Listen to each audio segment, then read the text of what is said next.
अरे जया बहन, ये रहा तुम्हारी दिल्ली वाली नौकरी का अपॉइंटमेंट लेटर।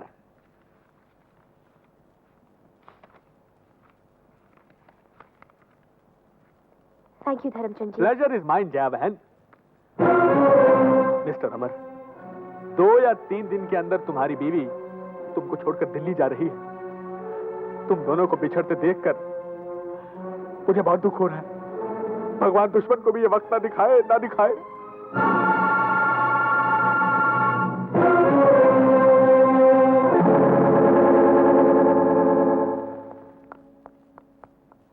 धर्मचंद जी देखिए, मुझे बहुत डर लग रहा है।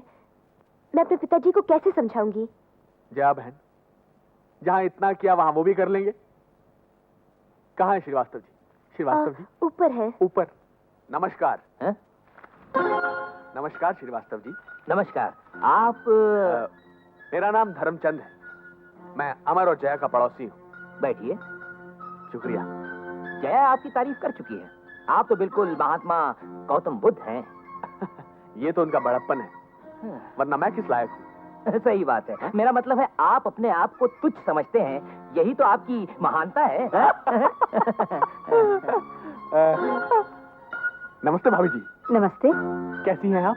ठीक हो? अच्छा। ये वही है अपनी बेटी के पड़ोसी। नमस्ते। श्रीवास्तव जी।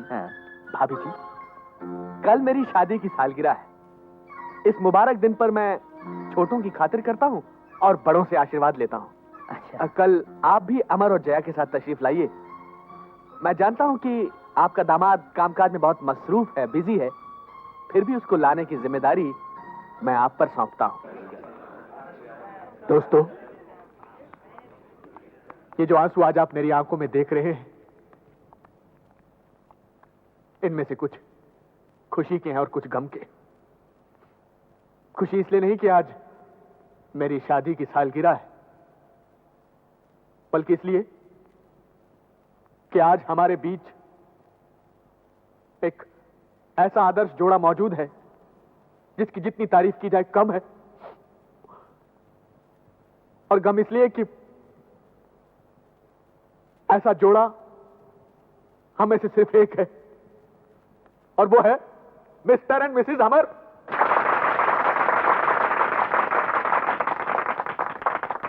माँ, प्यार करके शादी तूने की और अब तुझे उस पर विश्वास नहीं, तो इसमें उसका क्या कसूर? तो तुम क्या समझती हो मैं गलत हूँ? कौन कहता है कि तुम गलत हो? लेकिन सही भी कौन कहेगा तुम्हें? अगर आप उनके बारे में सब कुछ जानते तो ये बात कभी नहीं कहते। तुमसे ज्यादा जानते हैं बेटी।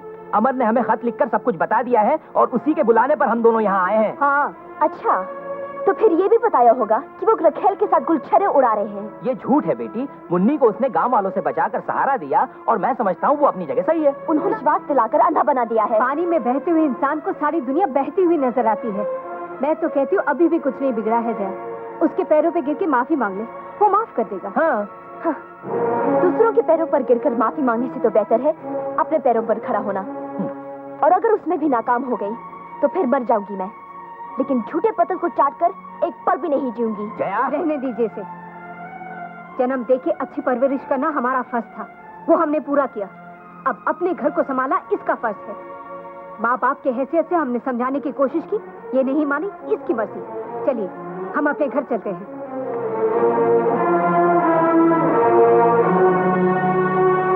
जया अफसर सबको छोड़कर जा रही है?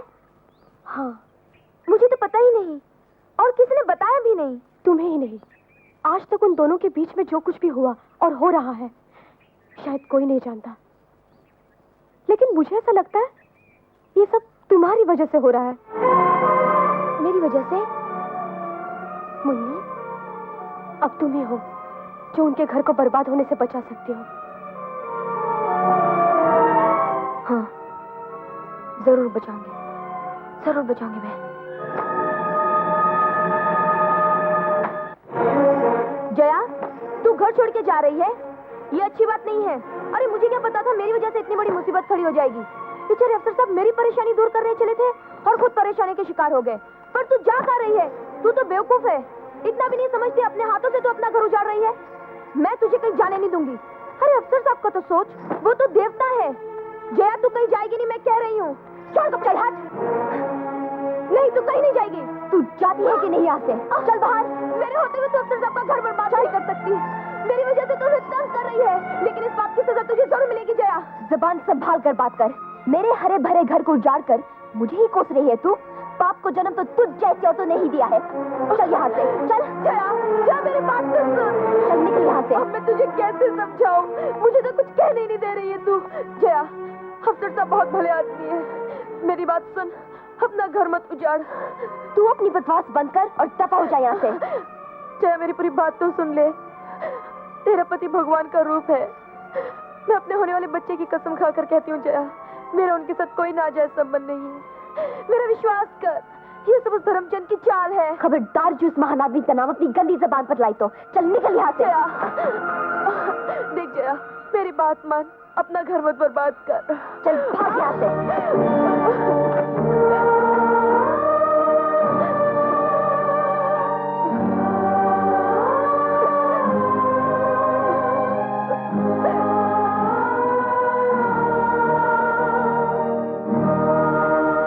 तुम्हें ये बात मुन्नी से नहीं बतानी चाहिए थी। वो जरूर जया के पास गई होगी और जया पहले से गुस्से में। मुन्नी उसका गुस्सा बर्दाश्त नहीं कर सकेगी। मुझे तो डर है कि वो पागल लड़की कुछ कर ना बैठे। बाबूजी,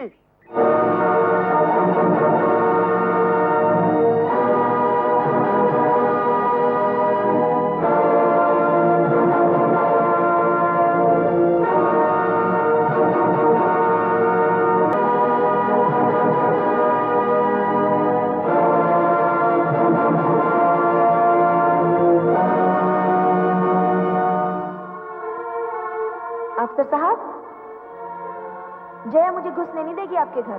धक्के मार के बाहर निकाल देगी। हाँ। अरे वाह, बोले खुद चले जा रहे हो, कहते हो मुझे बोलने की बीमारी है।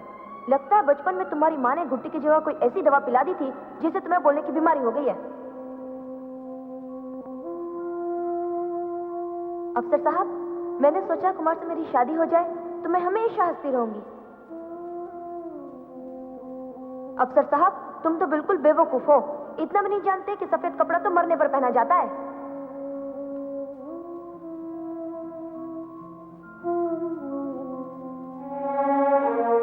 अरे रे रे रे, मेरा मुंह बंद मत करो, मुझे बात करने दो।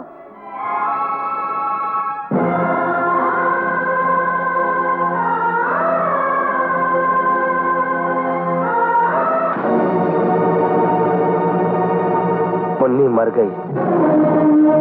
उसने खुदकुशी नहीं की, बल्कि तेरे अंधे अहंकार ने उस भोली भाली की हत्या की है।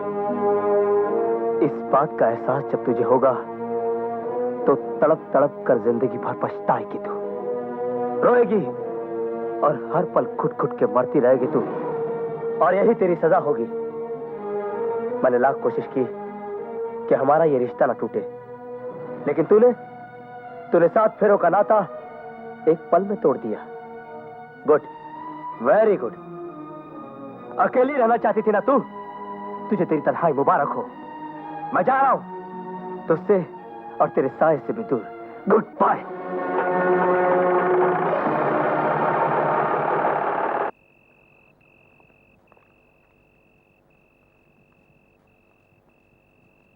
अमर जी, इतनी आसानी से जिंदगी से हार नहीं माननी चाहिए।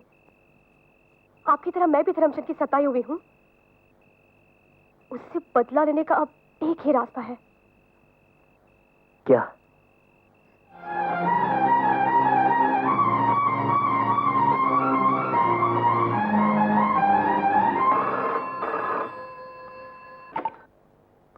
Hello, Dharamchand speaking. मैं जया बोल रही हूँ। जया? जया, क्या बात है? बोलो बोलो जया बहन। जया बहन? क्या मैं आपकी बहन लगती हूँ? हैरान हो गए? आप जैसों को हैरान करने में भी मजा आता है। क्यों? चुप क्यों हो गए? क्या मैं आपको अच्छी नहीं लगती? ये भी कोई पूछने की बात है? मेरी समझ में ये नहीं आ रहा कि चक्कर क्या है। नादान मत बनिए। भला कभी कोई औरत अपनी जुबान से किसी मर्द के साथ ऐसी बातें करती है क्या?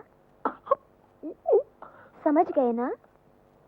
आज की रात हम दोनों एक साथ। देखो जया बहन, मेरा नाम धर्मचंद है और आप जया हैं, और हम दोनों फोन पर ऐसी बातें कर रहे हैं, ये सच तो है ना? बिल्कुल सच है जी। आज रात 10 बजे मैं आपसे मिलने आ रही हूँ। मिलेंगे ना अकेले में? हेलो हेलो लो लो लो हेलो। अथर्ववेद लिखने वाले ने ठीक ही लिखा है कि अक्लमंद लोग भी कभी कभी बेवकूफी कर ही बैठते हैं। खैर, वक्त पर संदेशा मिला रात के ठीक 10 बजे।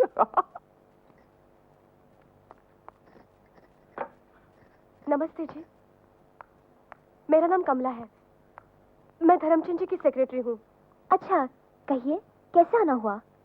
मुझे यहाँ आना चाहिए या नहीं ये मैं नहीं जानती, पर एक औरत के साथ नाइंसाफी हो ये मैं कभी बर्दाश्त नहीं कर सकती। मतलब? धर्मचंद जी आपको दिल्ली में नौकरी दिलवा रहे हैं ना? हाँ। और कल ही आपको जाना है ना? जी हाँ। अब आप दिल्ली नहीं जा पाएंगी और नौकरी की भी उम्मीद आपको छोड़ देनी पड़ेगी। क्यों? आपके पति के साथ आपकी कुछ अनबन हो गई है,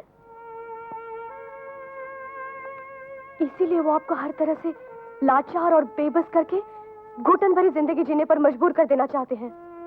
आपको कैसे मालूम? आपके पति ने धर्मचंद जी के पैर पकड़कर मिन्नत की है कि वो आपको नौकरी न दिलवाए। समझ गई। अब वो ओछे हथकंडों पर उतर आए हैं। बहन जी, आप धर्मचंद जी को समझा बुझा कर अपनी तरफ खींच लीजिए। आप अगर उनके सामने जाकर अपना दुख कहेंगी तो वो जरूर पिघल जाएंगे। भले आदमी है, आपकी बात जरूर मान जाएंगे। देखिए, अब 10 बजने वाले हैं, कहीं वो सो न जाए। आप अभी जाकर उनसे मिल लीजिए।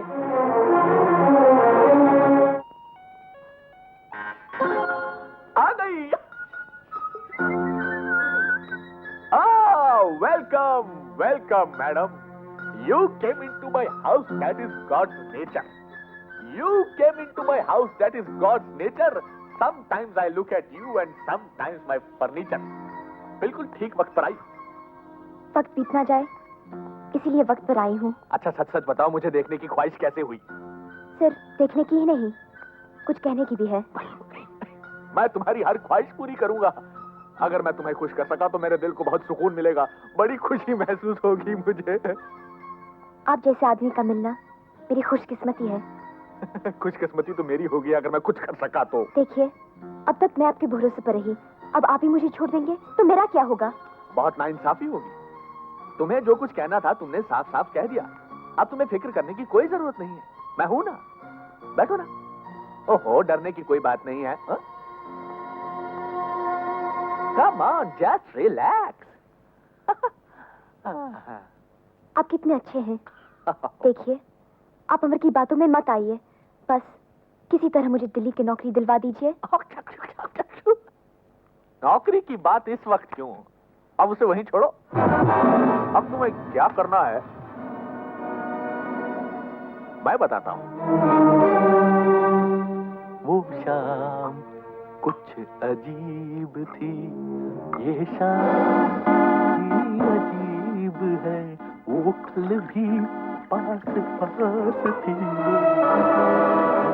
करीब।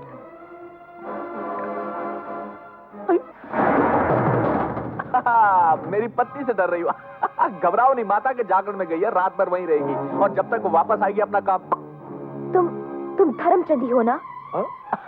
अब तक तुमने जिस धर्मचंद को देखा वो धर्मचंद नहीं, दिस इज धर्मचंद। होश में रहो धर्मचंद, खबरदार जो मुझे हाथ लगाया जान से मार दूंगी। खुद ही आई और अब खुद ही डर रही हो। औरत को भगवान ने इच्छा दी, आनंद दिया, हसीन बनाया, खूबसूरत जिस्म दिया, मगर ताकत नहीं दी। ताकत सिर्फ मर्द को ही दी। अब अगर मैं हिम्मत करके ताकत का इस्तेमाल नहीं करूंगा तो तुम्हें निराश लौटना पड़ेगा।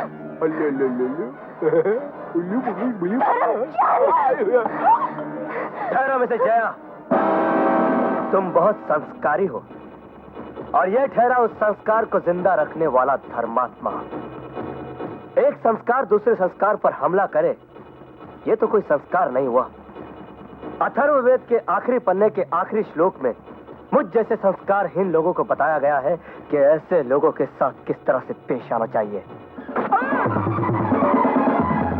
ये रहा मिस्टर गिरगिट, पहले अध्याय का पहला श्लोक। यह रहा दूसरे अध्याय का दूसरा श्लोक। तो तू 7 दिन में हमारा फाइनल सेटलमेंट करने वाला था ना? हाँ? अब मैं तेरा फाइनल सेटलमेंट करूंगा। हमारी जिंदगी के साथ खेलने वाले कमीने, इससे पहले कि मैं तेरे जिस्म से तेरी सांसें हमेशा हमेशा के लिए छीन लूं, तुझे सच्चाई पे पड़े हुए झूठ के पर्दे को हटाना होगा। सब कुछ सच सच बता, वरना मैं तेरी जिंदगी का खेल खत्म कर दूंगा। बोल बोल।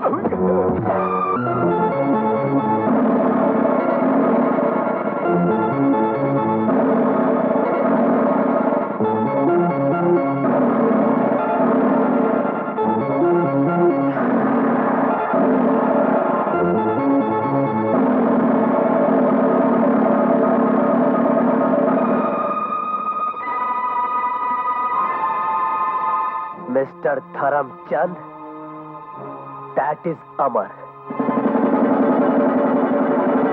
तो जैसे आदमी को तो रुक जाओ जया। तुम जो जानना चाहती थी वो जान गई। अब जाओ यहाँ से।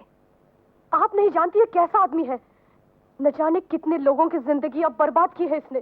तुम्हें तो आज पता चला है। मैं तो इन्हें शुरू से ही जानती हूँ। कितनी रातें गवाई है मैंने, कितनी रातें नागन बनकर डसती रही है मुझे, कितनी बार मर मर कर जीती रही हूँ, नरक की आग में जलती रही हूँ।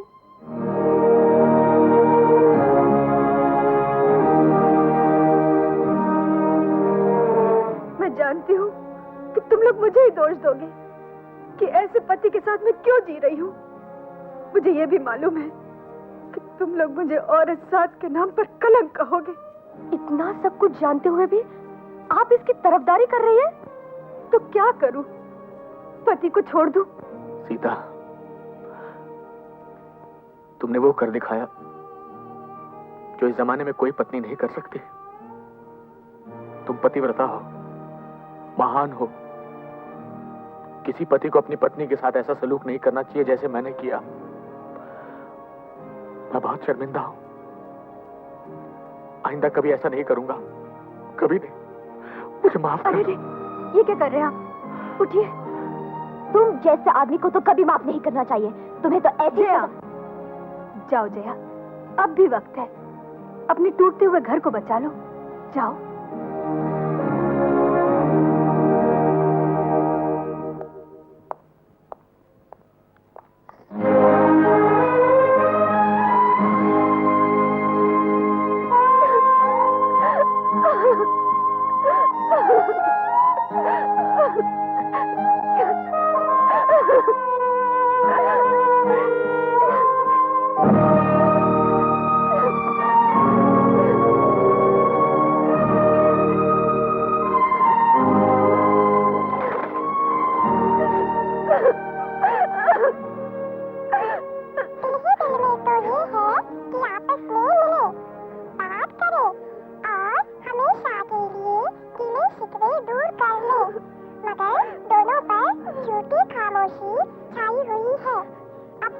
छोड़ो, मैं आ गई हूँ।